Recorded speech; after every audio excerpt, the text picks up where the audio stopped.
नमस्कार दोस्तों। आज अध्याय 2 पढ़ेंगे, जीव जगत का वर्गीकरण। सभ्यता के प्रारंभ से ही मानव ने सजीव प्राणियों के वर्गीकरण के अनेक प्रयास किए हैं। वर्गीकरण के ये प्रयास वैज्ञानिक मानदंडों की जगह सहज बुद्धि पर आधारित हमारे भोजन, वस्त्र एवं आवास जैसी अन्य सामान्य उपयोगिता के वस्तुओं के उपयोग की आवश्यकताओं पर आधारित थे। इन प्रयासों में जीवों के वर्गीकरण के वैज्ञानिक मानदंडों का उपयोग सर्वप्रथम अरस्तु ने किया था। उन्होंने पादपों को सरल आकारिक लक्षणों के आधार पर वृक्ष, झाड़ी एवं शाक में वर्गीकृत किया था, जबकि उन्होंने प्राणियों का वर्गीकरण लाल रक्त की उपस्थिति अथवा अनुपस्थिति के आधार पर किया था। लिनियस के काल में सभी पादपों और प्राणियों के वर्गीकरण के लिए एक द्विजगत पद्धति विकसित की गई थी, जिसमें उन्हें क्रमशः प्लांटी पादप एवं एनिमेलिया प्राणी जगत में वर्गीकृत किया गया था। इस पद्धति के अनुसार यूकैरियोटिक ससीम केंद्र की एवं प्रोकैरियोटिक असीम केंद्र की, एक कोशिक एवं बहुकोशिक तथा प्रकाश संश्लेषी हरित शैवाल एवं अप्रकाश संश्लेषी कवक के बीच विभेद स्थापित करना संभव नहीं था। पादपों एवं प्राणियों पर आधारित यह वर्गीकरण आसान एवं सरलता से समझे जाने के बावजूद बहुत से जीवधारियों को इनमें से किसी भी वर्ग में रखना संभव नहीं था। इसी कारण अत्यंत लंबे समय से चली आ रही वर्गीकरण की यह द्विजगत पद्धति अपर्याप्त सिद्ध हो रही थी। इसके अतिरिक्त वर्गीकरण के लिए आकारिक के साथ साथ कोशिका संरचना, कोशिका भित्ति के लक्षण, पोषण की विधि, आवास, प्रजनन की विधि या विकासीय संबंधों को भी समाहित करने की आवश्यकता महसूस की जाने लगी। अतः समय के साथ साथ सजीवों के वर्गीकरण की पद्धति में अनेक परिवर्तन आए। पादप एवं प्राणी जगत के वर्गीकरण की इन कठिन पद्धतियों, जिनमें सम्मिलित समूह जीवधारियों में होने वाले परिवर्तन शामिल हैं, सदा ही समाविष्ट रहे हैं। इसके अतिरिक्त जीवधारियों की विभिन्न जगत की संख्या एवं उनके लक्षणों के विभिन्न वैज्ञानिकों द्वारा अलग अलग व्याख्या की गई है। तालिका 2.1 5 जीव जगत के लक्षण। 5 जगत: Monera, protista, fungi, Plantae, animalia. कोशिका प्रकार: मोनेरा में कोशिका का प्रकार प्रोकैरियोटिक होता है, प्रोटिस्टा में यूकैरियोटिक, फंजाई में यूकैरियोटिक, प्लांटी में यूकैरियोटिक, एनिमेलिया में यूकैरियोटिक। मोनेरा में कोशिका भित्ति का प्रकार जो होता है सेलुलोज रहित और बहुशर्कराइड प्लस अमीनो अम्ल से बना होता है। प्रोटिस्टा में कुछ में उपस्थित होता है, फंजाई में उपस्थित रहता है, सेलुलोज रहित होता है, काइटिन युक्त होता है। उपस्थित होता है प्लांटी में सेलुलोज सहित और एनिमेलिया में अनुपस्थित होता है। मोनेरा में केंद्रक झिल्ली अनुपस्थित होती है, बाकी चारों में उपस्थित होती है। काय संरचना मोनेरा में कोशिकीय होती है, प्रोटिस्टा में कोशिकीय होती है, फंजाई में बहुकोशिक या फिर अदृढ़ ऊतक, प्लांटी में ऊतक अंगतंत्र या ऊतक या अंग, एनिमेलिया में ऊतक, अंग और अंगतंत्र तीनों के द्वारा होता है। मोनेरा में पोषण की विधि स्वपोषी, रसायन संश्लेषी एवं प्रकाश संश्लेषी तथा परपोषी, मृतपोषी एवं परजीवी। प्रोटिस्टा में पोषण की विधि स्वपोषी, प्रकाश संश्लेषी तथा परपोषी। फंजाई में पोषण की विधि परपोषी, मृतपोषी एवं परजीवी। प्लांटी में पोषण की विधि स्वपोषी, प्रकाश संश्लेषी। एनिमेलिया में पोषण की विधि परपोषी, प्राणी संभोजी, मृतपोषी इत्यादि। मोनेरा में प्रजनन की विधि संयुग्मन के द्वारा, प्रोटिस्टा में युग्मक संलयन एवं संयुग्मन के द्वारा, फंजाई में निषेचन के द्वारा, प्लांटी में निषेचन के द्वारा, एनिमेलिया में निषेचन के द्वारा होता है। सन 1969 में आर.एच. व्हिटेकर द्वारा 5 जगत वर्गीकरण की पद्धति प्रस्तावित की गई थी। इस पद्धति के अंतर्गत सम्मिलित किए जाने वाले जगतों के नाम मोनेरा, प्रोटिस्टा, फंजाई, प्लांटी एवं एनिमेलिया हैं। कोशिका संरचना, शारीरिक संरचना, पोषण की प्रक्रिया, प्रजनन एवं जाति वृद्धि संबंध उनके वर्गीकरण की पद्धति के प्रमुख मानदंड थे। तालिका 2.1 में इन सभी जगतों के विभिन्न लक्षणों का एक तुलनात्मक विवरण दिया गया है। अब हम पांच जगत वर्गीकरण से जुड़े मुद्दों एवं धारणाओं पर विचार करेंगे, जिससे वर्गीकरण की यह पद्धति प्रभावित है। इससे पहले की वर्गीकरण पद्धति के अंतर्गत बैक्टीरिया, नीलहरित शैवाल, फंजाई, मांस, फर्न, जिम्नोस्पर्म एवं एंजियोस्पर्म को पादपों के साथ रखा गया था। इस जगत के समस्त जीवों की कोशिकाओं में कोशिका भित्ति का उपस्थित रहना एक समानता थी, जबकि उनके अन्य लक्षण एक दूसरे से एकदम अलग थे। जीवन की 3 अनुक्षेत्र पद्धतियां भी प्रस्तावित की गई थी, जिसमें मोनेरा जगत के 2 अनुक्षेत्रों में वर्गीकृत किया गया था। तथा सारे यूकैरियोटिक जगत को तीसरे अनुक्षेत्र में रखा गया था। अतः एक षड जगत वर्गीकरण पद्धति भी प्रस्तावित की गई। आप इस पद्धति के विषय में विस्तार से उच्च कक्षाओं में पढ़ेंगे। प्रोकैरियोटिक बैक्टीरिया तथा नील हरित शैवाल या साइनोबैक्टीरिया को अन्य यूकैरियोटिक जीवों के साथ वर्गीकृत कर दिया गया। इस पद्धति के अनुसार एक कोशिक जीवों को बहुकोशिक जीवों के साथ वर्गीकृत किया गया, जिससे जैसे क्लेमाइडोमोनास, स्पायरोगारा शैवाल। इस वर्गीकरण में कवकों जैसे परपोषिका, हरित शैवाल, इस वर्गीकरण में कवकों जैसे परपोषिका, हरित पादपों जैसे स्वपोषी के बीच में विभेद नहीं किया गया, जबकि कवकों की कोशिका भित्ति काइटिन की एवं हरित पादपों की सेलुलोज की बनी होती है। इन्हीं लक्षणों को ध्यान में रखते हुए कवकों को एक अलग जगत फंजाई के अंतर्गत रखा गया है। सभी प्रोकैरियोटिक जीवधारियों के साथ मोनेरा तथा एक कोशिक जीवधारियों को प्रोटिस्टा जगत के अंतर्गत रखा गया है। प्रोटिस्टा जगत के अंतर्गत कोशिका भित्ति युक्त क्लेमाइडोमोनास एवं क्लोरेला, जिन्हें पहले पादपों के अंतर्गत शैवाल में रखा गया था, पैरामीशियम एवं अमीबा, जिन्हें पहले प्राणी जगत में रखा गया था, के साथ रखा गया है, जिनमें कोशिका भित्ति नहीं पाई जाती। इस प्रकार इस पद्धति में अनेक जीवधारियों को एक साथ रखा गया है, जिन्हें पहले की पद्धतियों में अलग अलग रखा गया था। ऐसा वर्गीकरण के मानदंड में परिवर्तन के कारण हुआ है। इस प्रकार के परिवर्तन भविष्य में भी हो सकते हैं, जो लक्षणों तथा विकासी संबंधों के प्रति हमारी समझ में सुधार पर निर्भर होगी। समय के साथ साथ वर्गीकरण की एक ऐसी पद्धति विकसित करने का प्रयास किया गया है जो न सिर्फ आकारिक, कायिक एवं प्रजनन संबंधी समानताओं पर आधारित हो, बल्कि जाति वृत्तीय हो और विकासी संबंधों पर भी आधारित हो। इस अध्याय में हम विटेकर पद्धति के अंतर्गत मोनेरा, प्रोटिस्टा एवं फंजाई के लक्षणों के अध्ययन करेंगे। प्लांटी एवं एनिमलीय जगत, जिन्हें सामान्य भाषा में क्रमशः पादप एवं प्राणी जगत कहते हैं, की चर्चा आगे दो अध्यायों में अलग अलग करेंगे। मोनेरा जगत। सभी बैक्टीरिया मोनेरा जगत के अंतर्गत आते हैं। ये सूक्ष्म जीवों में सर्वाधिक संख्या में होते हैं और लगभग सभी स्थानों पर पाए जाते हैं। मुट्ठी भर मिट्टी में सैकड़ों प्रकार के बैक्टीरिया देखे गए हैं। ये गर्म जल के झरनों, मरुस्थल, बर्फ एवं गहरे समुद्र जैसे विषम एवं प्रतिकूल वास स्थानों, जहाँ दूसरे जीव मुश्किल से ही जीवित रह पाते हैं, में भी पाए जाते हैं। कई बैक्टीरिया तो अन्य जीवों पर उनके भीतर परजीवी के रूप में रहते हैं। बैक्टीरिया को उनके आकार के आधार पर चार समूहों, गोलाकार कोकस, बहुवचन कोकाई, छड़ाकार बैसिलस, बहुवचन बैसिलाई, कामाकार विब्रियम, बहुवचन विब्रिया तथा सर्पिलाकार स्पाइरलम, बहुवचन स्पाइरला में बांटा गया है। चित्र 2.1 में विभिन्न आकार के बैक्टीरिया, कोकाई सर्कल शेप में, बैसिलिया बैसिलस लाइक, और स्पाइरलम और विब्रियम कामा शेप। यद्यपि संरचना में बैक्टीरिया अत्यंत सरल प्रतीत होते हैं, परंतु इनका व्यवहार अत्यंत जटिल होता है। चयापचय, उपापचय की दृष्टि से अन्य जीवधारियों की तुलना में बैक्टीरिया में बहुत अधिक विविधता पाई जाती है। उदाहरण स्वरूप वे अपना भोजन अकार्बनिक पदार्थों से संश्लेषित कर सकते हैं। ये प्रकार संश्लेषी स्वपोषी अथवा रसायन संश्लेषी स्वपोषी होते हैं, अर्थात वे अपना भोजन स्वयं संश्लेषित नहीं करते, अपितु भोजन के लिए अन्य जीवधारियों अथवा मृत कार्बनिक पदार्थों पर निर्भर रहते हैं। आद्य बैक्टीरिया, ये विशिष्ट प्रकार के बैक्टीरिया होते हैं। ये बैक्टीरिया अत्यंत कठिन वास स्थानों जैसे अत्यंत लवणीय क्षेत्र हैलोफिल, गर्म झरने थर्मोएसिडोफिलस एवं कच्छ क्षेत्र मैथेनोजेन में पाए जाते हैं। आद्य बैक्टीरिया तथा अन्य बैक्टीरिया की कोशिका भित्ति की संरचना एक दूसरे से भिन्न होती है।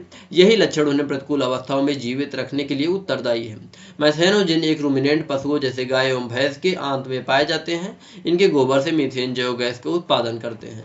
यू बैक्टीरिया, हजारों यू बैक्टीरिया अथवा वास्तविक बैक्टीरिया की पहचान एक कठोर कोशिका भित्तियों में एक कसाब चाल बैक्टीरिया द्वारा की जाती है।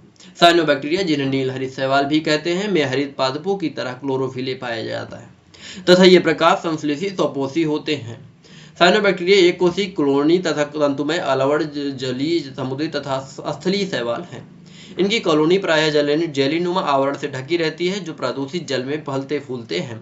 बैक्टीरिया जैसे नास्टाक तथा एवं एनावीना पर्यावरण के नाइट्रोजन को हेटेरोसिस नामक विशिष्ट कोशिकाओं द्वारा स्थिर कर सकते हैं। रसायन संश्लेषी बैक्टीरिया नाइट्रेट, नाइट्राइट एवं अमोनिया जैसे विभिन्न अकार्बनिक पदार्थों को ऑक्सीकृत कर उनसे मुक्त ऊर्जा का उपयोग एटीपी उत्पादन के लिए करते हैं। ये नाइट्रोजन, फास्फोरस, आयरन एवं सल्फर जैसे पोषकों की पुनर्चक्रण में महत्वपूर्ण भूमिका निभाते हैं। परपोषी बैक्टीरिया प्रकृति में बहुलता से पाए जाते हैं और इनमें अधिकतर महत्वपूर्ण अपघटक होते हैं। इन परपोषी बैक्टीरिया में से अनेक का मनुष्य के जीवन संबंधी गतिविधियों पर महत्वपूर्ण प्रभाव पड़ता है। ये दूध से दही बनाने, प्रतिजैविक के उत्पादन में, लेग्यूम पादप की जड़ों में नाइट्रोजन स्थिरीकरण की सहायता करते हैं। कुछ बैक्टीरिया रोगजनक होते हैं जो मनुष्य, फसलों का फार्म एवं पालतू पशुओं को हानि पहुंचाते हैं। विभिन्न बैक्टीरिया के कारण हैजा, टाइफाइड, टिटनस, साइट्रस कैंकर जैसी बीमारियां होती हैं। ये है एक तंतुमयी शैवाल नॉन स्टॉक, जो कि नाइट्रोजन फिक्स हेटेरोसिस्ट सेल द्वारा करती है और इस पे जो कवरिंग होती है श्लेष्मीय आच्छाद की कवरिंग होती है। बैक्टीरिया प्रमुख रूप से कोशिकीय विभाजन द्वारा प्रजनन करते हैं। कभी कभी विपरीत परिस्थितियों में ये बीजाणु बनाते हैं। ये लैंगिक प्रजनन भी करते हैं, जिनमें एक बैक्टीरिया से दूसरे बैक्टीरिया में डीएनए का पुरातन स्थानांतरण होता है। माइकोप्लाज्मा ऐसे जीवधारी हैं जिनमें कोशिका भित्ति बिल्कुल नहीं पाई जाती है। ये सबसे छोटी जीवित कोशिकाएं हैं जो ऑक्सीजन के बिना भी जीवित रह सकती हैं। अनेक माइकोप्लाज्मा प्राणियों और पादपों के लिए रोगजनक होती हैं। ये एक विभक्त होता हुआ बैक्टीरिया का संरचना है, जिसमें double standard circular DNA, single standard circular DNA है, कोशिका झिल्ली है और कोशिका भित्ति है। प्रोटिस्टा जगत, ये सभी एक कोशिक यूकैरियोटिक को प्रोटिस्टा के अंतर्गत रखा गया है, परंतु इस जगत की सीमाएं ठीक तरह से निर्धारित नहीं हो पाई हैं। एक जीव वैज्ञानिक के लिए जो प्रकाश संश्लेषी प्रोटिस्टा है, वही दूसरे के लिए एक पादप हो सकता है। क्राइसोफाइट, डायनोफ्लैजिलेट, यूग्लिनाइट, अवपंक कवक एवं प्रोटोजोआ सभी को इस पुस्तक में प्रोटिस्टा के अंतर्गत रखा गया है।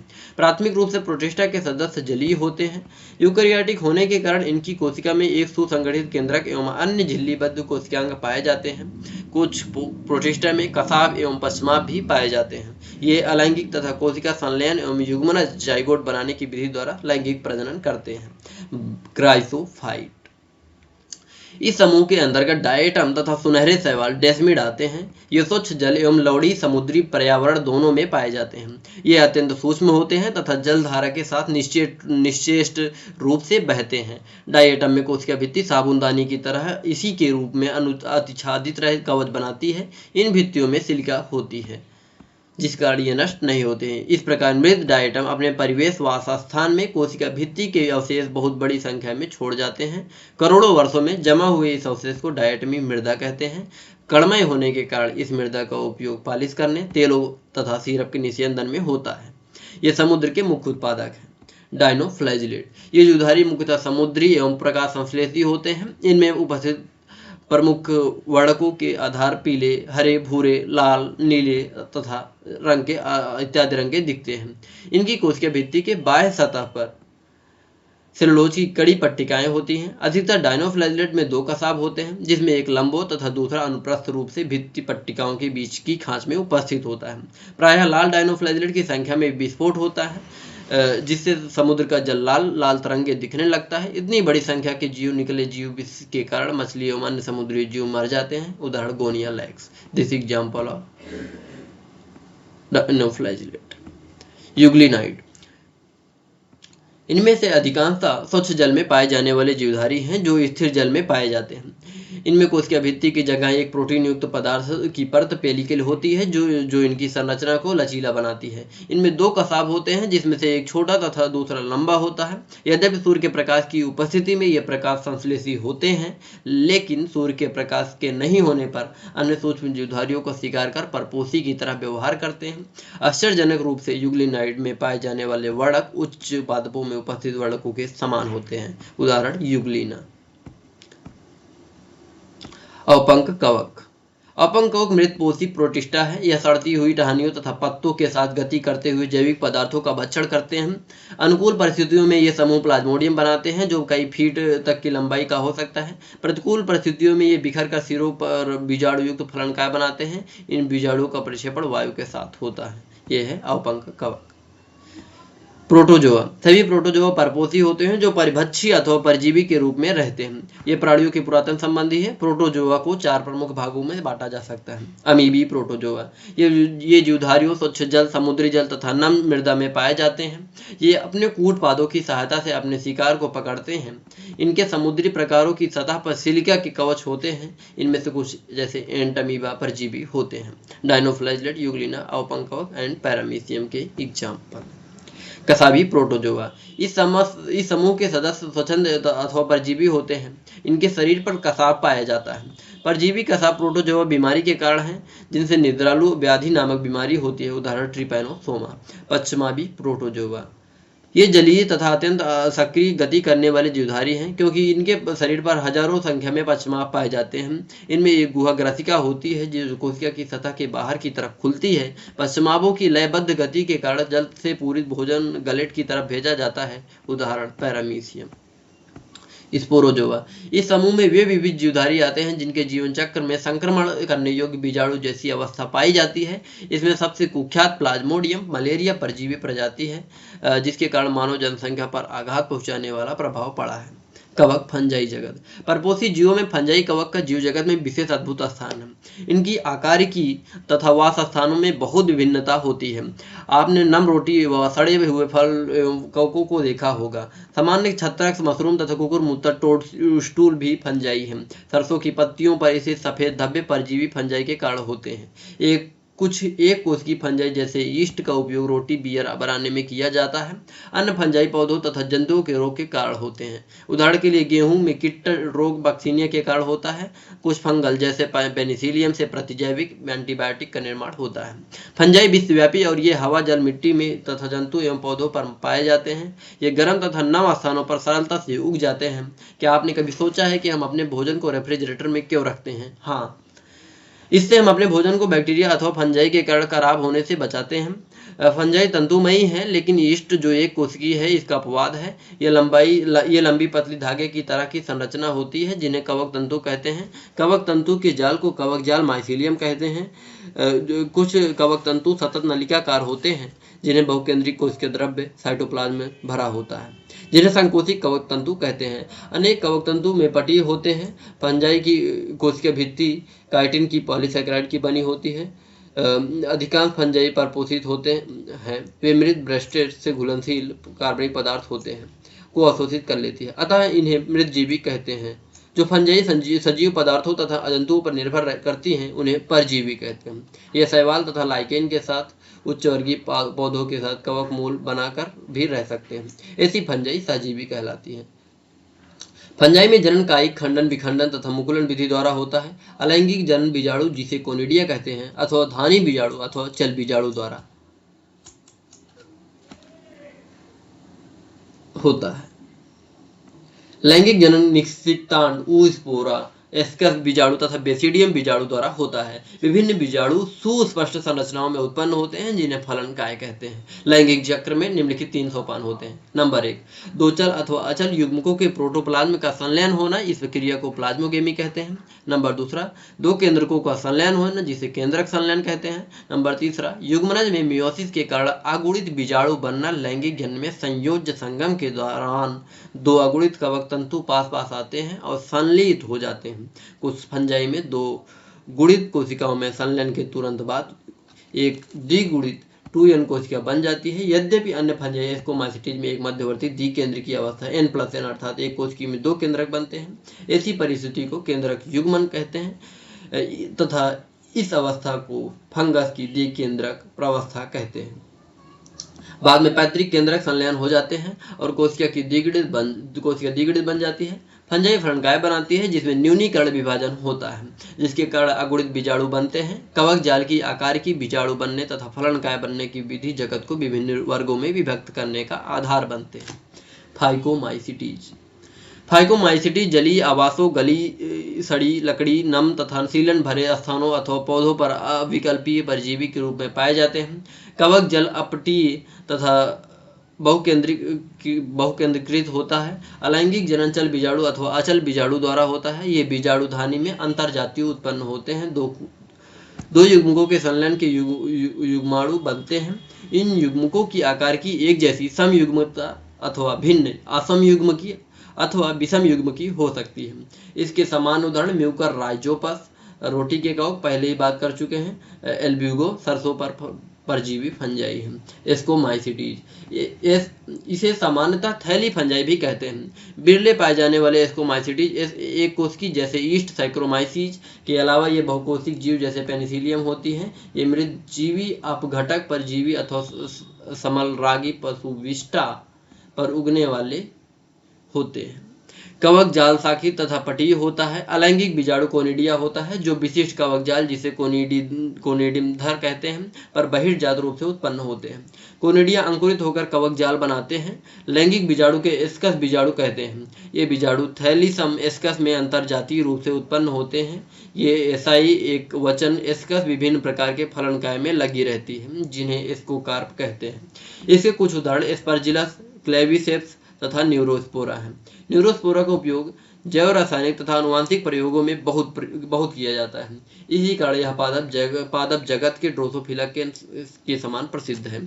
इस वर्ग में आने वाले मॉरेल्स तथा ट्रफल्स खाने योग्य होते हैं और इन्हें सुस्वादु भोजन समझा जाता है। बेसिडियोमाइसिटीज। बेसिडियोमाइसिटीज के ज्ञात सामान्य प्रकार मशरूम, ब्रेक्ट फंजाई तथा पफबाल हैं। ये मिट्टी में लट्ठे तथा वृक्ष के ढूंढों पर तथा सजीव पादपों के अंदर परजीवी के रूप में उगते हैं, जैसे कीट तथा कंड स्मट। कवक जाल शाखित तथा पटीय होता है। इसमें अलैंगिक बीजाणु प्रायः नहीं होते हैं, लेकिन कायिक जनन खंडन विधि द्वारा बहुत सामान्य है। इसमें लैंगिक अंग नहीं होते, लेकिन इसमें प्लाज्मोगैमी विभिन्न स्ट्रेनों वाली दो कायिक कोशिकाओं अथवा जीन प्रारूप के संलयन से होती है। इसमें बनने वाली संरचना द्विकेंद्रिक होती है, जिससे अंततः बेसिडियम बनते हैं। बेसिडियम में केंद्रक संलयन कैरियोगामी तथा मियोसिस होता है, जिसके कारण 4 बेसिडियम बीजाणु बनते हैं। बेसिडियम बीजाणु बेसिडियम पर बहिर्जातीय उत्पन्न होते हैं। बेसिडियम फलनकाय में लगे रहते हैं, जिसे बेसिडियोकार्प कहते हैं। इसके अलावा कुछ अन्य उदाहरण एगारिकस मशरूम, एस्टिलागो कंड, पैक्सिनिया कीट फंगस है। ड्यूटेरोमाइसिटीज। इसे प्रायः अपूर्ण कवक भी कहते हैं, क्योंकि इसकी केवल अलैंगिक अथवा कायिक प्रवस्था ही ज्ञात हो पाई है। जब इस फंजाई की लैंगिक प्रवस्था की खोज हो जाती है, तब उसे उसके उचित वर्ग में रख दिया जाता है। यह भी संभव है कि अलैंगिक तथा कायिक प्रवस्था को एक नाम दे दिया गया हो और उन्हें ड्यूटेरोमाइसिटीज में रख दिया गया हो, और लैंगिक प्रवस्था में दूसरे वर्ग में बाद में जब उनके अनुबंधों कड़ी का पता लगा और फंजाई की उचित पहचान हो गई, तब उन्हें ड्यूटेरोमाइसिटीज से निकाल लिया गया हो। एक बार जब ड्यूटेरोमाइसिटीज के सदस्यों को उचित लैंगिक प्रवस्था का पता लग जाए, तब उन्हें एस्कोमाइसिटीज और बेसिडियोमाइसिटीज में सम्मिलित कर लेते हैं। इसके कवक जाल पटीय तथा शाखित होते हैं, जिसके कुछ सदस्य मृतजीवी तथा अथवा परजीवी होते हैं, लेकिन उनके अधिकांश सदस्य अपशिष्ट के अपघटक होते हैं और खनिज के चक्रण में सहायता करते हैं। इसके कुछ उदाहरण अल्टरनेरिया, कोलिटोट्राइकम और ट्राइकोडर्मा हैं। पादप जगत, प्लांटी किंगडम। पादप जगत में वे सभी जीव आते हैं जो यूकैरियोटिक हैं और जिनमें क्लोरोफिल होते हैं। ऐसे जीवों को पादप कहते हैं। इनमें से कुछ पादप जैसे कीट भक्षी पौधे और परजीवी आंशिक रूप से विषमपोषी होते हैं। ब्लेडर वार्ड तथा वीनस फ्लाईट्रैप कीट भक्षी पौधों की और अमरबेल कस्क्यूटा परजीवी उदाहरण है। पादप कोशिका में कोशिका भित्ति होती है, जो सेलुलोज की बनी होती है, और इसकी संरचना के बारे में विस्तृत विवरण अध्याय 3 में पढ़ेंगे। प्लांटी जगत में शैवाल, ब्रायोफाइटा, टेरिडोफाइटा, जिम्नोस्पर्म तथा एंजियोस्पर्म आते हैं।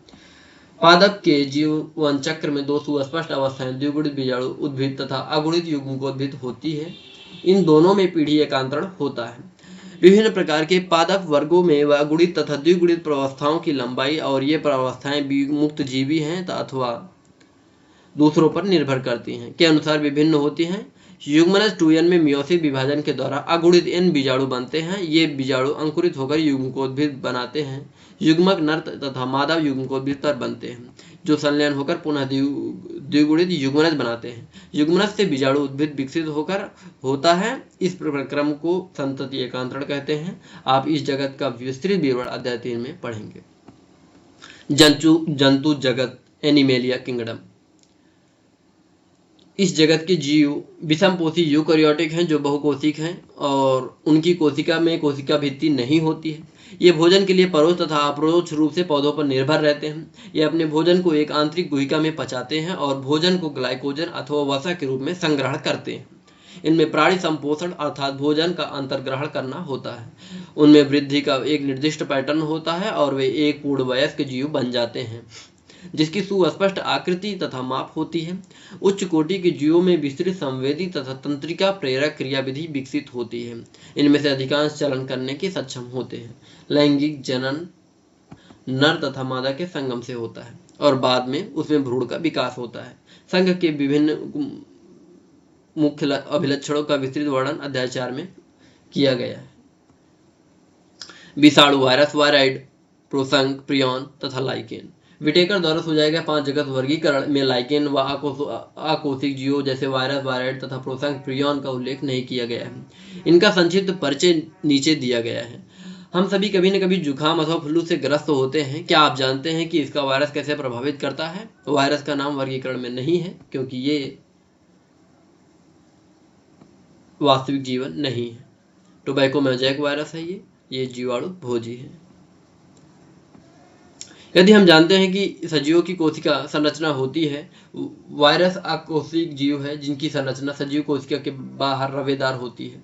एक बार जब ये कोशिका को संक्रमित कर देते हैं तब ये मेजबान कोशिका की मशीनरी को उपयोग अपनी प्रकृति बनाने में करते हैं। मेजबान को मार देते हैं और मेजबान को मार देते हैं। क्या आप वायरस को सजीव अथवा निर्जीव कहेंगे? वायरस का अर्थ है विष अथवा विषैला तरल। डिमित्री इवानोव्स्की 1892 ने तंबाकू के मोज़ेक रोग के रोगाणुओं को पहचाना था जिन्हें वायरस नाम दिया गया। इनका माप बैक्टीरिया से भी छोटा था क्योंकि ये बैक्टीरिया प्रूफ फिल्टर से भी निकल गए थे। एम.डब्ल्यू. बीजर ने 1898 में पाया कि संक्रमित तंबाकू के पौधों पर रस का स्वस्थ तंबाकू के पौधों को भी संक्रमित करने में सक्षम है। उन्होंने इस रस तरल को कंटेजियम वाइनम फ्लूइडियम संक्रामक जीवित तरल कहा। डब्ल्यू.एम. स्टैनले 1935 ने बताया कि वायरस को रवेदार बनाया जा सकता है और इस रवे में मुख्यतः प्रोटीन होता है। वे अपनी विशिष्ट मेजबान कोशिका के बाहर निष्क्रिय होते हैं और वायरस अविकल्पी परजीवी। वायरस में प्रोटीन के अतिरिक्त अनुवांशिक पदार्थ भी होते हैं जो आरएनए अथवा डीएनए हो सकता है। किसी भी वायरस में आरएनए तथा डीएनए दोनों नहीं होते।